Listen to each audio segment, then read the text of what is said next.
All right, welcome to episode 7 of Data Conversations Over Coffee with me, Craig Stewart from Corinium. Today is a really special episode for me. I'm speaking to a pilot, and the reason it's so special is that my dad was a pilot. I grew up flying on King Airs, B200s and Cessna Citations between Johannesburg and Zwaneng in Botswana. So I've spent a lot of time on aircraft. Part of my desk ornaments are actually a Gulfstream G5, which my dad used to fly, and also a Boeing 747 in Qantas livery. And as always, I've got my cup of steam.co.za Campbell Road. Alex, welcome, pilot, owner of High Performing Teams, got your own YouTube channel as well. So thank you so much for joining me. Morning, Craig. Yeah, it's great to be here. I like your desk ornaments and including the coffee. And interestingly about the 747 there with Qantas, I believe they've now shut them all down. The 747 no longer flies with Qantas, and there's airlines around the world. I think Air France announced yesterday the A380 is no longer going to fly with them. So this COVID thing has really hit airlines very hard, but it's nice to see those ornaments on your desk nevertheless. Yeah, thank you. Sort of special bits there. So, Alex, what I always do with this, before we get into the detail, is really cover off the person that I'm chatting to's coffee routine. Now, there's this perception, I guess, that when pilots are cruising at 36,000 feet, looking over a beautiful horizon, that they're getting served coffee, and what a great place to sip your coffee. So why don't you give us a little bit of insight into your coffee routine? Sure. Okay. So when I'm at home, this is a nice homemade mug from one of my kids, one of the Father's Days over the year. I also have a nice big coffee machine. I've got a La San Marco. It's a 2-group head with two steam wands and a tea spout in the middle, the top heating system. It's a very, very big machine. It's far too big for home, but I had a coffee cart at some point, and I've done the odd festival and fete and school function. So over the years, I've just taught myself how to become a barista. But at the end of last year, the family took the decision to start homeschooling. And with that, you get ideas of different projects and applications for real life rather than just textbooks. So I trained my 11-year-old to be a barista too. So he knows how to grind the beans and get everything ready and make a nice cappuccino. And when we came back from our extended trip at the coast in December, January, things got busy back home and I was busy with other things. And before I knew it, the 11-year-old had trained a 7-year-old to be a barista too. So now what we do is in the mornings, if I get myself my first cappuccino, I normally make for myself. But by about 9, 10 o'clock, we can just sort of sneak our head around the corner and call one of the 2 boys. And next thing, it's no problem. They're super excited to be part of the barista show. We got my wife and I and my 2 sons, and the youngest has just turned 5. So we need to give him another 6 months or so before we train him up. So basically, you've got yourself a team of cabin crew even when you're on the ground.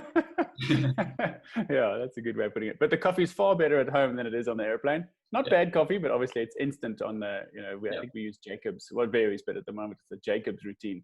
And that's 3 in the morning coffee to try and stay awake, whereas this is coffee for pleasure. And I'm using the black bag of Woolies beans, the espresso blend for today's coffee. So I think the people watching must think I deeply research my guests on the show, because everyone has turned out to be an absolute coffee fanatic. I think that's maybe just the growing culture within South Africa for sure, but I think globally as well. Coffee is just on the up, and people really take it seriously. And I think having a proper industrial type machine at home is the next level to the small camera that I've got. But nevertheless, it's however you enjoy your coffee. So in doing a bit of research for this chat, I did actually want to see what was happening with coffee being served in cockpits and pilots' routine with coffee. And it seems to me that there's actually been quite a few airlines that have banned the drinking of coffee in cockpits in case it gets spilled. There's turbulence.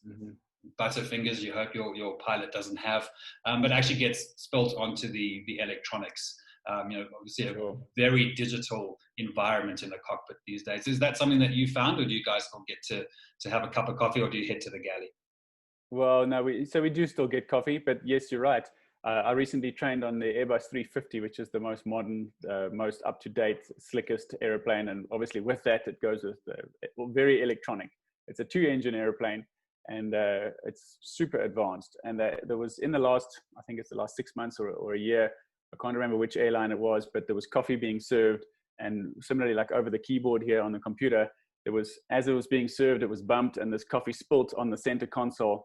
which is a whole bunch of switches like volume controls you would imagine on a radio. Well, it's our radio, and dials and things. And the coffee then spilt in between and behind those, and it actually caused an engine to shut down because of a short circuit. Now, when you're flying a 2-engine airplane and you've lost one, it sounds quite dramatic. It's not that dramatic because it can fly a very long time on one engine. However, you don't want that. So there was a ban, particularly on this Airbus 350, being such a modern airplane and so susceptible to liquid spill on that center console. There was a briefing notice brought out. So we've got very strict protocols of how you can receive it with the tray, etc. It must come around the outside and not across the middle, and you must just be extra careful. But some airlines have, in fact, banned drinking liquids in the cockpit. Yeah, interesting. I mean, I think the viewers at home would like that sort of reassurance that every safety measure is taken from the pilots, including how they drink their coffee in the cockpit. So obviously this shows a little bit about coffee, quite a bit about data analytics, etc., which is an area that we focus on in our business. Now, not expecting you to go into huge detail around the data analytics and avionics and everything within an aircraft, especially modern aircraft these days, but maybe just give us a little bit of insight into the role that data analytics plays, even within your own decision making when you're sort of setting up the aircraft, planning your routes, etc. What sort of information do you require? How do you use that then to come up with insights on how you're going to plan that route and fly that route? Okay, well, this is a conversation that we could dive deep into, but I'll try and keep it sort of a bit more surface level for now. Bearing in mind that if you consider a modern Formula One race car, how much information is sent back and forth? Well, it's not quite on that level. We don't have all the detail of a Formula One car telemetry, but it's in that order of magnitude. Where you'd expect your smartphone to be pinging all the time, and you wonder how all of a sudden the screen lights up. It's because there's messages that are going back and forth in the background, and only certain messages allow it to light up, and that's what you see when it lights up or makes a message noise. Similarly, an airplane is sending information back and forth all the time. There's reams and reams and reams of data flowing all the time, such that we could be in the cruise somewhere and we could have some anomaly which is a little bit unusual, and we can interrogate through our technical people while we're cruising, and they can see what's going on. So there's lots of information.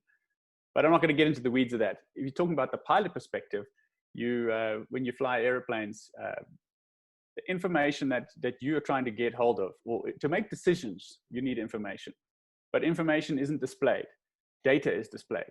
So when I see I've got 125 nautical miles to Johannesburg coming back to land from New York, I need to translate that into information. So it's data, and I must do a conversion in my head. And sometimes some of the instruments convert it automatically for you.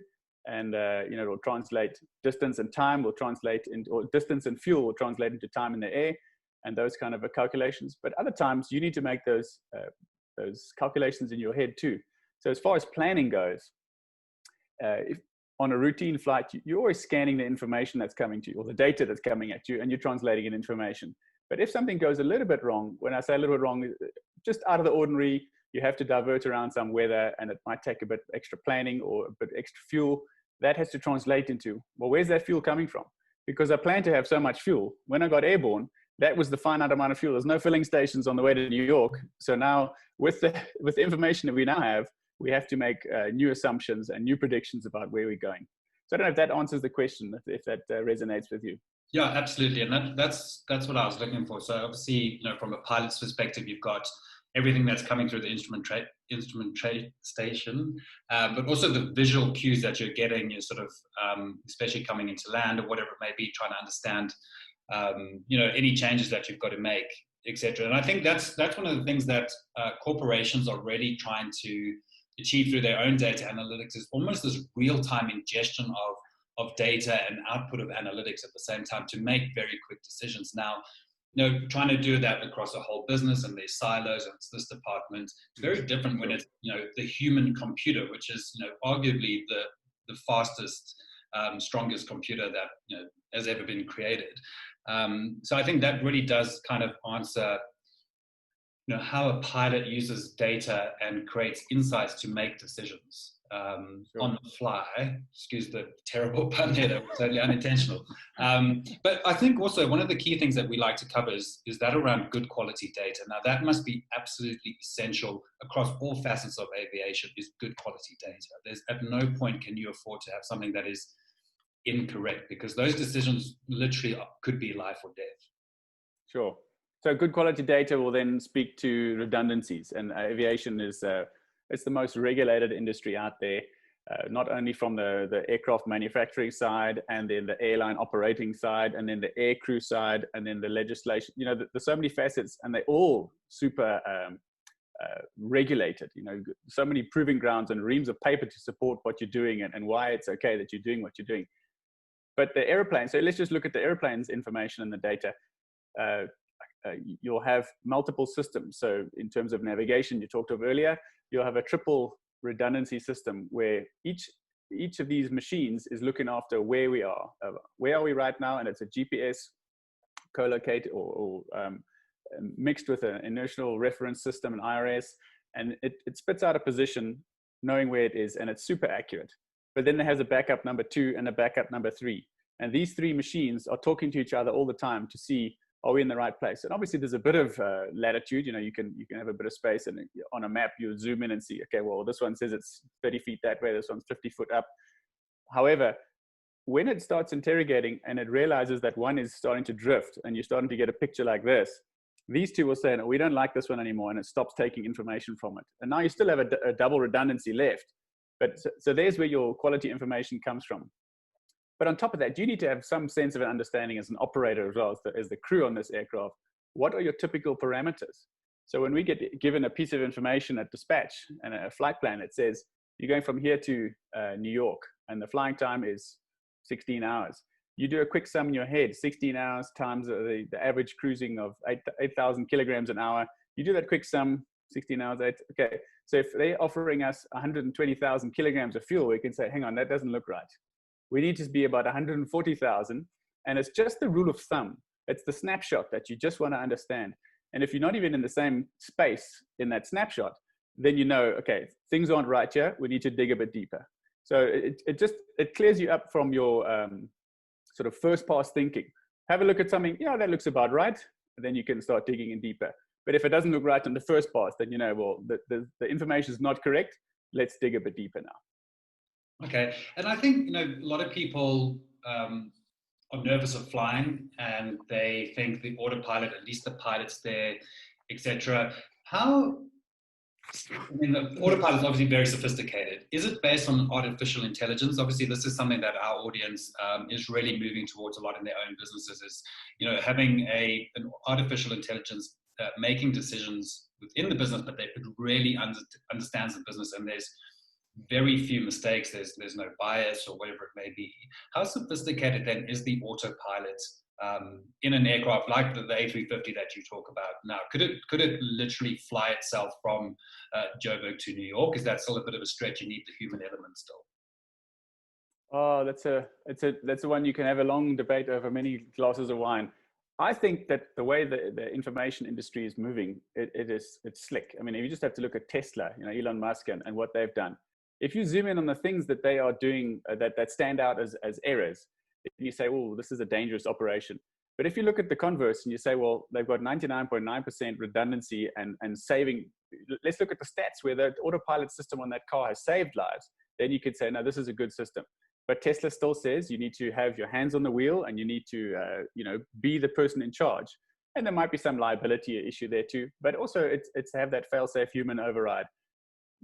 The systems are fantastic. That modern 350 is just unbelievably. It's smart, and it's got so much redundancy that I think it's in the order of a 6-fold magnitude. So you've got the system working, and it's slick.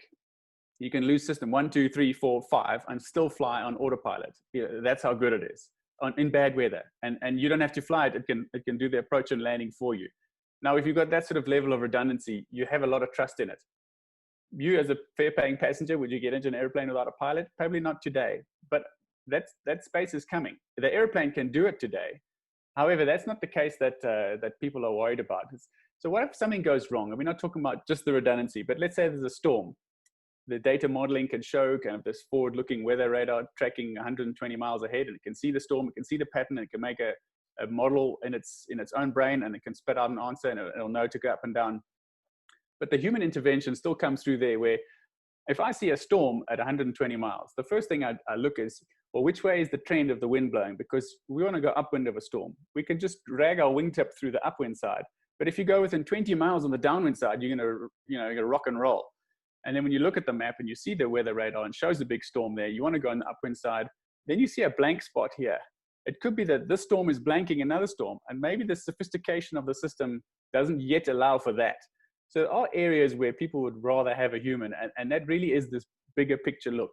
It's a similar thing when you put a drone scanning the fence at the Kruger Park for poaching. The drone just doesn't have the same capability as a human operator who sees things like maybe some burnt evidence of people having been there in the last 3 days. The drone can scan for what it's trained to scan for, but it won't necessarily interpret what it is seeing now. And that's where the human comes in, the sort of interpretation of what information is available now and how can I make a decision based on that. Yeah, and I think that's valuable insight for, again, the audience, whether they be at a bank, in a telco, in a retail environment, that you can have very sophisticated AI, machine learning, etc., but that human element is still critical as an oversight to make sure that it's not going wrong, or you're being able to ingest that sort of feel, I guess, which a computer or machine doesn't have. I'm going to throw in another quick pun. Let's take a departure from data analytics in the cockpits. And just quickly, one thing I actually wanted to ask at the top of the show, you've obviously seen hundreds, if not thousands of cities in the world. Where would you say is the best coffee that you've had? That's a good one. Look, New York City is just one of those great cities. So I do try and find a new coffee shop every time. I've found a crowd there that's got a South African root too. That's quite nice. London's got great coffee too. I like to experiment. There's some nice coffee shops in Munich as well. I haven't been to thousands of cities. I've probably been to about 35 or 40 odd, but certainly New York, London, Europe's got a great coffee culture too. So my family and I did a nice holiday to Croatia a couple of years ago, and they got a very similar to the Italian style coffee vibe where you kind of walk in. It's about 120 ml, like a mini cappuccino, cortado style, and that's also good coffee. And yeah, so lots of great places out there. But certainly the scenery, or either the people you're with, or the sort of headspace you're in, or the scenery you're looking at, also marries in. A bit like wine, you remember the wine for the company you had at the time too. And I think coffee's the same. Yeah, absolutely. I think actually some of the best coffee I've had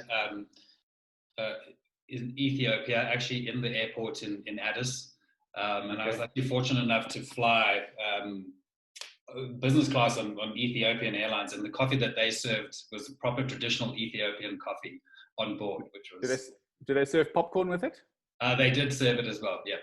Oh, wonderful. Okay. Yeah. I have not been to Ethiopia, but it is a place I'd like to visit as well. Yeah, unfortunately, I've just been in the airport, but yeah, definitely something on the bucket list. All right, let's move a little bit into sort of the other side of what you do, and it's really about high-performing teams. Now, being captain on an aircraft, you're really in charge there. You've got to make sure that the whole team is working in unison. It's definitely a high-performance, high-pressure environment.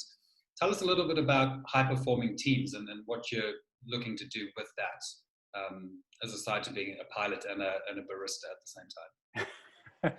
The barista's just for fun. But okay, so high-performing teams is something that I've been passionate about for a long time. I was part of the South African Air Force, the Silver Falcons, and that's a high-risk, complex environment. There's 5 moving airplanes flying aerobatics within 2 meters wingtip to wingtip. You got moving propellers. You're pulling up to 4 Gs. You're upside down, 600 kilometers an hour down to 200. So that really is an environment that kind of groomed me into understanding the space of high-performing teams. And I left it for a long time. And over the years, I kind of ticked away and had these ideas and thoughts of really just experimenting and exploring out there and reaching out to people and talking about high-performing teams and their view of it. And I've had some great opportunities to chat with various display teams around the world. There's a bit of a brotherhood with, I've met up with a lot of the European teams, and I've made friends with some of them, and recently chatted with the Canadian team as well, the Croatians, the Red Arrows, etc. But also when I started flying the long range, the ultra long range international routes, I noticed that sort of a pattern that was developing there that, when you fly from Johannesburg to New York, certainly with South African Airways, it's a 16-hour flight. Now, to do a 16-hour flight, you can't do it with 2 or 3, you have to have 4 pilots, and that operates in a double crew. So you'll have crew A and crew B, and crew A will be the designated primary crew, and they'll be the takeoff and the landing on the other side. But everything in between is shared, and you'll get in the order of 6 to 7 hours of rest during that flight, and that'll be split into 2 different rest periods. So crew A will get airborne and head off. Crew B will then be resting in that first chunk of time. And then there'll be a switch and a switch. And then throughout the night, there's all these handovers. And crew A's job, or crew B's job, the support crew, is to deliver crew A safely and ready for the job at hand. And I saw the similarities with a professional cycling team. You've got guys on the team, between 10 and 20 pro guys. You might be the best sprinter in your whole country or region in the world, but you join this pro cycling team and you're number 2 or number 3 lieutenant in the team, and you have to deliver the main guy to the job. And it's not to say you can't do it. It's just that your role today is to deliver the sprinter to within striking distance to take the victory. And so you'll be celebrated as a good support rider, but back home you might have been the sort of the ace of the base kind of thing. And I saw the same similarities coming through here. I'm a fully qualified airline pilot. I've been flying for 20 years, 12 years in the airline.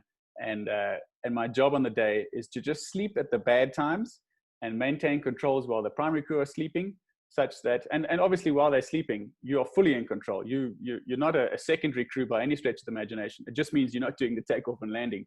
If there's technical issues, if there's weather, if there's sick passengers, you deal with all those things. You don't wake up the primary crew, and you deliver them to shortly before descent. You set up the airplane.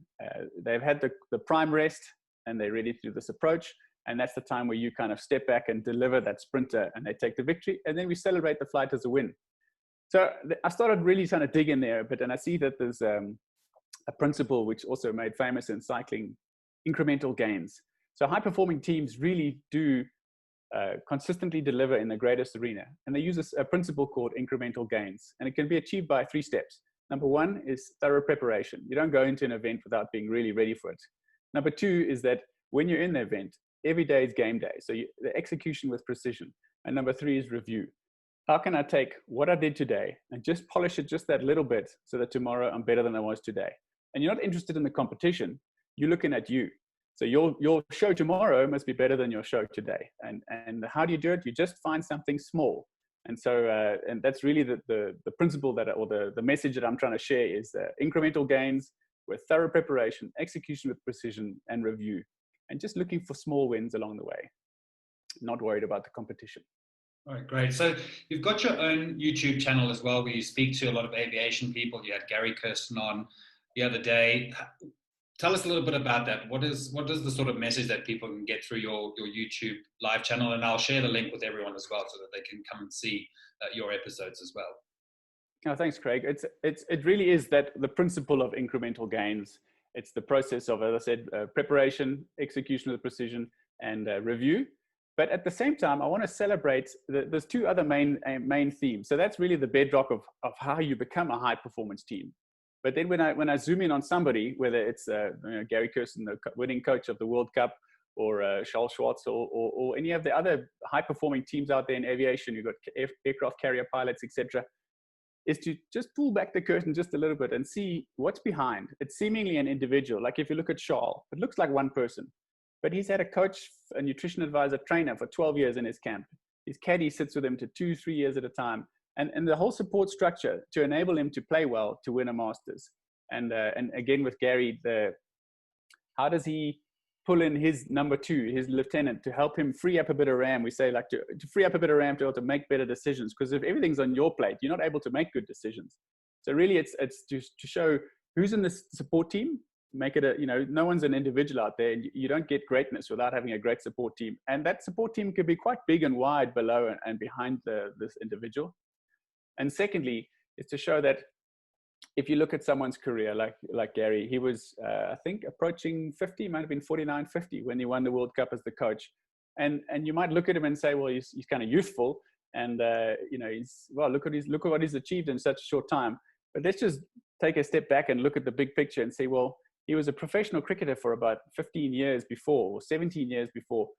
This isn't an event that happened over a short space of time, and recognize that it takes long to build this, in his case, to build an innings. So his innings has taken him 25 years to get to where he is. And if we're looking for some kind of success story, it's not going to happen in a short space of time. And also, it's not a linear thing. You build up and you have this great thing and you get knocked back down, and you build up and you get this great thing, you get knocked back down.